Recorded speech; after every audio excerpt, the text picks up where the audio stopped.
Hello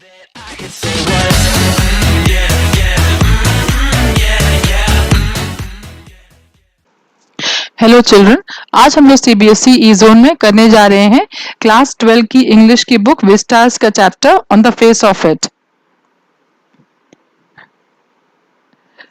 तो ये जो प्ले है, ये प्ले है, एक ड्रामा है। और जो कि आप जैसे कि आप नाम से समझ रहे होंगे कि ये चेहरे के ऊपर है। और ये जो लिखा गया है, ये लेसन, ये सूजन हिल ने ये लिखा है। और ये कहानी जो पूरी है, ये एक बूढ़े आदमी की है और एक छोटे लड़के की है, जो कि एक गार्डन में मिलते हैं। और वो जो गार्डन होता है वो उस बूढ़े इंसान का होता है। और जो बच्चा होता है उसका नाम होता है डेरी। और डेरी को ये नहीं पता होता है कि जिस गार्डन में जा रहा है वहां पे उसका जो मालिक डॉक्टर लैम्ब, मिस्टर लैम्ब, वो भी बैठे हुए हैं। और जब वो वहां पे पहुंचता है, अचानक उनको देखता है, तो उसका मन करता है कि वो वापस भाग के चला जाए, क्योंकि वह उनको मिलना नहीं चाहता है। लेकिन जो बूढ़ा आदमी होता है मिस्टर लैम्ब, वो उसके साथ दोस्ती करने की कोशिश करता है। और वो उसको समझ में आता है कि ये जो लड़का है, ये लोगों से बात करने में नहीं चाहता है, अपने आप में ही रहना चाहता है। और लेकिन इसके बावजूद भी वह उससे कोई ना कोई दोस्ती बनाने की वो कोशिश करता है। और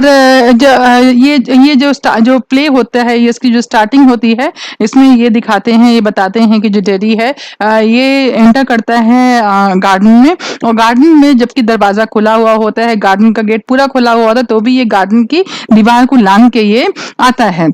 और जब ये अंदर आता है, तो इसके मन में एक गिल्ट की भावना होती है कि इसने कोई गलत काम किया है और वो किसी के गार्डन में घुस गया है बिना परमिशन के। और तब वो मिस्टर लैम्ब होते हैं, वो उसको बोलते हैं कि नहीं नहीं, ये तो दरवाजा हमेशा ही खुला रहता है और इसको मैं जानबूझ में खोल के रखता हूँ, जिसकी भी मर्जी है वो अंदर आ सकता है, तुम्हें बुरा मारने की बात नहीं है। और इस तरीके से दोनों बात करने लग जाते हैं। और तब ये मिस्टर लैम्ब को ये समझ में आ जाता है कि जो लड़का है, एक्चुअली ये और लोगों से छुपना चाहता है, उनको फेस नहीं करना चाहता है, इसीलिए छुपने के बहाने ये गार्डन के अंदर आने की कोशिश कर रहा होता है।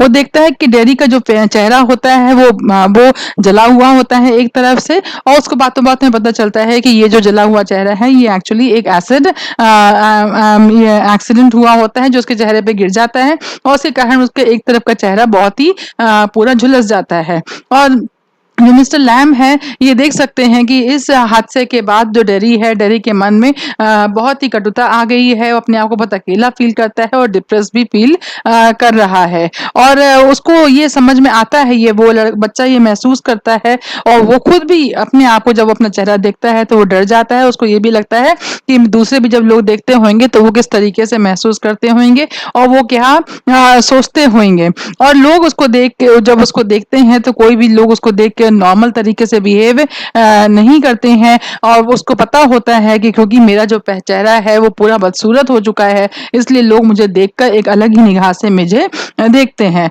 जो मिस्टर लैम्ब होते हैं, और डेरी का जो ये दर्द है, ये अच्छे से समझ पाते हैं, महसूस कर सकते हैं। और वो उसको सांत्वना देने की कोशिश करते हैं। और वो उसको बताते हैं कि कोई भी अगर इंसान की किसी जिंदगी में कोई कमी हो, तो वो उसको अपने कमी के रूप में नहीं लेना चाहिए। वो उसको एनकरेज करते हैं, बोलते हैं कि तुम भी एक जैसे दूसरे लोग अपनी जिंदगी जी रहे हैं, तुम भी उसी तरीके से जीने की कोशिश करो। जो तुम्हारे साथ हो गया है उसको भूल जाओ और अब अपनी जिंदगी को आगे बटोरो। और अपने आप में एक टॉलरेंस लाओ।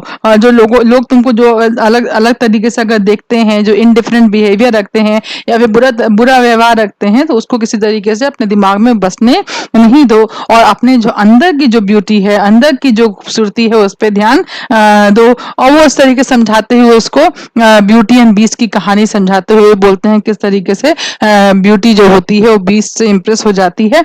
तो इंसान के जो अंदरूनी जो खूबसूरती होती है वो ज्यादा जरूरी होती है।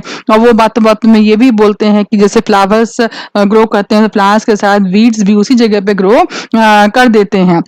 वो बोलता है कि हम दोनों जो हैं वो उन बीड्स की तरह हैं, जो फ्लावर्स के साथ साथ हम भी ग्रो करे हुए हैं। और हम लोग कहीं ना कहीं अनवांटेड हैं सोसाइटी के द्वारा, हम नहीं चाहे जाते हैं। और लेकिन वो उसको साथ साथ में बोलता है डिप्रेस नहीं हो, अपनी जिंदगी को एंजॉय करो।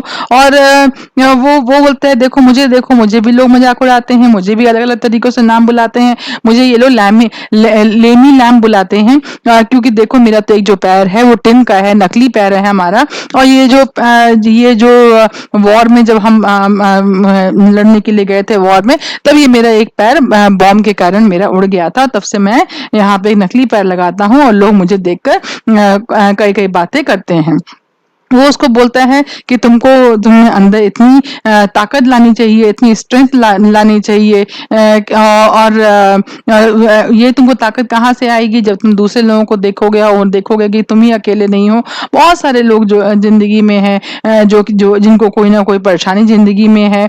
और इसलिए इस बात के लिए अपने आप में बहुत स्ट्रेंथ लाओ, ब्रेव बनो। किसी बात में जो तुम्हारी कमी है इसके बारे में दुख मनाना खत्म करो, कंप्लेन मत करो। और वो उन्हीं जिस तरह से लोग दूसरे लोग भी अपनी जो कमियां हैं उसके लिए तुम देखोगे वो लोग कभी भी दुख नहीं मनाते हैं, और वो तुमसे बहुत ज्यादा खराब स्थिति में भी हैं, तुम भी उन सब की ये जो क्वालिटी है तुम भी ये अपनाओ। इस तरीके से उसके जो अंदर का जो इच्छा शक्ति होती है उसको बढ़ाने की, मोरल को उसको बढ़ाने की कोशिश करते हैं। और वो बोलते हैं कि देखो तुम अपने आप में इस तरीके से अपने आप को धन्यवाद दो कि कम से कम तुम दुनिया को देख तो सकते हो, और लोगों की तरह तो नहीं जिनकी आंखें ही नहीं है वो दुनिया को देख भी नहीं सकते, या फिर ऐसे लोग जो कि कुछ आवाज भी नहीं सुन सकते, या फिर जिनको जिंदगी भर व्हील चेयर में रहकर ही अपनी जिंदगी बितानी पड़ेगी, या फिर कोई ऐसे पुलिस से, उसका मतलब है कि ऐसे लोग जो कि दिमाग से थोड़े कम हो और वो अपनी जिंदगी को एंजॉय ना कर सके, कम से कम तुम्हारी स्थिति उन सबसे तो बेहतर है। और वो एक कहानी समझाते हुए उसको बताते हैं कि एक कहानी एक ऐसी बताते हैं कि देखो एक आदमी होता है, वो हमेशा डरता रहता है कि कहीं मैं मर ना जाऊं, कहीं मैं मर ना जाऊं, उसको मरने का बहुत डर होता है। और ये डर को रखते हुए ये अपने आप को एक कमरे में बंद कर देता है और सोचता है कि अगर मैं कमरे से निकलूंगा ही नहीं तो मुझे डेथ कैसे आएगी। लेकिन जब समय आता है, जब किसी की बुरा समय आता है तो वो होके ही रहता है, और वो अपने आप कमरे में बंद रखता है। तो भी जब वहां से फोटो फ्रेम गिरता है उसी कमरे में और वो उसके ऊपर गिरता है, तो उसी फोटो फ्रेम से ही उसकी डेथ हो जाती है। तो उसे ये समझाने की कोशिश करता है कि जिंदगी में कुछ हादसे, कुछ चीजें ऐसी होती हैं जिनको हम बदल नहीं सकते, वो पहले से ही निश्चित होती हैं। और जो डरी होता है वो सोचता है कि मैं पहले पहले कि वो शायद कि जो लैम है, मिस्टर लैम है, वो भी शायद इसके फादर की तरह, इसके पेरेंट्स की तरह ही बात करेंगे और उसको मोटिवेट करेंगे, क्योंकि वो देखता था कि उसके पेरेंट्स इसको तो मोटिवेट करते थे, बोलते थे कि नहीं नहीं तुम भी अपनी जिंदगी अच्छे से जियो, लेकिन साथ साथ में वो उनकी बातें भी सुनता था, जो चुपके चुपके वो एक दूसरे से बात करते थे कि वो कितने चिंतित हैं इसकी जिंदगी में और इसकी जिंदगी कैसे आगे निकलेगी। तो इसके कारण पे जब ये दोनों ही बात सुनता था तो इसके अंदर में कभी भी इंस्पिरेशन नहीं होती थी, कभी मोटिवेशन नहीं आता था कि वो आगे जिंदगी अपने बुते पे निकाल सकेगा। लेकिन जब ये मिस्टर लैम से मिलता है तो उसको समझ में आ जाता है कि इसकी बातों में कुछ और ही बात है, और वो इनसे मोटिवेट होता है और इसको ये डॉक्टर मिस्टर लैम है उनसे इसको लव एंड एडमिरेशन उनके लिए आ जाता है। साथ साथ में मिस्टर लैम इसको बताते हैं कि इसके पास इसके जो गार्डन में एप्पल्स हैं और वो उन एप्पल से जेली बनाता है, उसको फेवरेट जेली इसकी ये फेवरेट खाने की चीज है, और इस तरीके से ये लोग दोस्त बन जाते हैं। तब बातों बातों में डेरी भी मिस्टर लैम को बताता है कि अपनी माँ को बिना बताए ये इतने दूर आ गया है। तब मिस्टर लैम बोलते हैं कि ये तो गलत बात है, तुमको तो अपनी माँ का परमिशन लेके आना चाहिए। लेकिन वो जानता है कि अगर वो माँ से बोलेगा कि मुझे इनके पास जाना है तो वो माँ उसको अलाउ नहीं करेगी, लेकिन तो भी इनके बीच में आर्गुमेंट होता है और ये अपने घर वापस चला जाता है और बोलता है कि मैं अपनी माँ की परमिशन लेके आऊंगा। और जब ये माँ के पास जाता है और बोलता है कि मुझे मिस्टर लैम के पास जाना है, तो इसकी माँ ने भी बहुत कुछ मिस्टर लैम के बारे में सुना हुआ होता है, और ये बातों को जो सुनी हुई बातें होती हैं उसको सुन के वह नहीं चाहती है कि डेरी उनके पास वापस जाए। लेकिन जो डेरी है इसको वापस जाना है, क्योंकि ये मिस्टर लैम को प्रॉमिस करके आया है कि मैं आपके पास वापस जरूर आऊंगा। और तब तक जो मिस्टर लैम होते हैं वो एक सीढ़ी लेते हैं और सीढ़ी चढ़ के वो जो ऊपर जो एप्पल्स होते हैं उनको तोड़ने के लिए वो चढ़ जाते हैं। और डेरी बल्कि उनके बोल के गया होता है कि मैं आपकी आके मदद करूंगा, लेकिन वो उनका इंतजार नहीं करते हैं। और क्योंकि उनका एक पैर वैसे ही नकली होता है तो इनके लिए बहुत मुश्किल होता है चढ़ने के लिए, और इसी प्रोसेस में वो सीढ़ी से गिर जाते हैं, उनकी मौत हो जाती है। जाती है। और जब डेरी वापस आता है गार्डन में तो देखता है कि सोच के कि मिस्टर लैम की वो हेल्प करेगा, तो उनको वो जमीन में पड़ा हुआ पाता है और वो बहुत कोशिश करता है उनको जगाने की, उनको वापस लाने की, लेकिन वो बताने की कि मैंने जो प्रॉमिस करा था वो पूरा हो गया, मैं पूरा कर लिया, मैं वापस आया हूँ आपकी मदद करने, लेकिन मिस्टर लैम तब तक मर चुके होते हैं। और ये देखकर कि वो मर गए हैं, वो उसको बहुत रोना फूट जाता है उसका।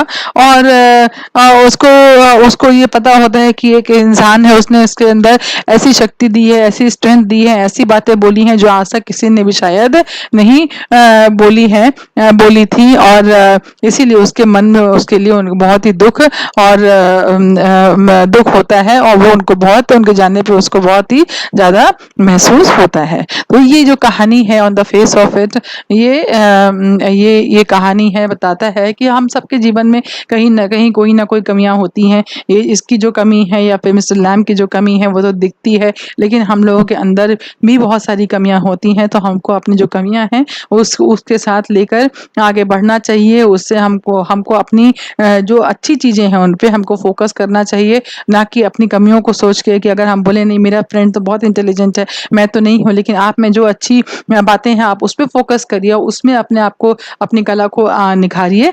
तो ये मैसेज देना चाहता है कि कमी तो सब में है, लेकिन हमको अपनी कमियों से उबरना पड़ेगा, उसके आगे उठना पड़ेगा। तो होपफुली आपको ये पसंद आया होगा, और इसके जो नोट्स हैं वो आपको मेरे ये ब्लॉग में मिल जाएंगे, जो चैप्टर है आप उसके लिए उसको रेफर कर सकते हैं। और इंस्टाग्राम और फेसबुक में भी मुझे जरूर फॉलो करिएगा। अगर अभी तक आपने सब्सक्राइब नहीं करा है तो सब्सक्राइब करना मत भूलिए, आप जो रेड बटन है उसको दबाकर सब्सक्राइब करिए, और जिससे कि आने वाले जितने भी वीडियोस हैं वो हम आपको आराम से उसमें मिलते रहेंगे। और कमेंट्स करिएगा। Thank you so much, best of luck.